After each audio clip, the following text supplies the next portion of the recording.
ओडिया अभिनेत्री अर्चिता साहू दीर्घ 20 वर्ष अधिक समय हॉलीवुड इंडस्ट्री रे अभिनय करि आछुछंती। ताले आपण माने अर्चिता इंटरव्यू रे तांको परिवार मध्य तांको माँ और तांको भौणी को देखिथिबे, हेले केबे हेले तांको बापा को आपण माने देखि नथिबे।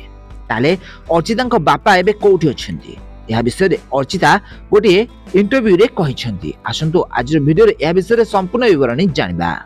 तो आपण माने जानिथिबे अर्चिता साहू दीर्घ दिन धरी हॉलीवुड इंडस्ट्री अभिनय करि आछुछंती। बहुत सारा सिनेमा रे अभिनय करी बेस लोकप्रियता हासिल करछंती अर्चिता साहू। ताले हॉलीवुड इंडस्ट्री समस्त आगधारी कलाकार सहित अभिनय करछंती अर्चिता। एबे अर्चिता नुआ चलचित्र रिलीज होईची जहार ना रहिछि पादे आकाश। तो एही चलचित्र रे अर्चिता जणे हैंडीक्राफ्ट रोल रे एक्टिंग करछंती। ताले अर्चिता एही सिनेमा रे सुंदर अभिनय करी बेस लोकप्रियता हासिल करछंती। सिनेमाटी हॉल रे एबे लोकमानक मध्यरे रहिछि। ताले अर्चिता साहू एबे गोटे इंटरव्यू रे जाइथिले, गोटे पॉडकास्ट शो रे जाइथिले जेउठी अर्चिता निज चलचित्र रो प्रमोशन करिवार नजर आस्थिले। आ एही पॉडकास्ट शो रे आंकर अर्चिता को पचारिथिले कि आपण केबे भी आपनक बापांक विषय रे काहे कि कोठी कहंती नहीं।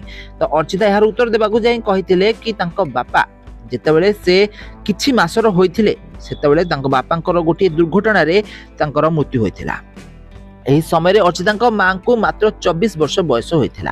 तो सेतेबेले भुवनेश्वर रे दुई झियों को धरी अर्चिता माँ चली आस्थिले। आ भुवनेश्वर रे से रही दुई झियों को पालन करथिले। आउ यापरे अर्चिता बड़ होई जतबेले स्कूल रे पाठ पढुथिले, 10वीं श्रेणी रे पाठ पढला बेले तांको अभिनय करिवार सुजोग मिलिथिला। ओडिया सिनेमा रो हीरोइन होइथिले अर्चिता। आउ या परठारु से केबे हेले पछकु फेरि चाहि नाहंती। बहुत सुंदर अभिनय करी बेस लोकप्रियता हासिल करछंती अर्चिता साहू। ताले अर्चिता सक्सेस पछरे आज तांको माँ रहिचंदी बोली अर्चिता एही इंटरव्यू रे कहि।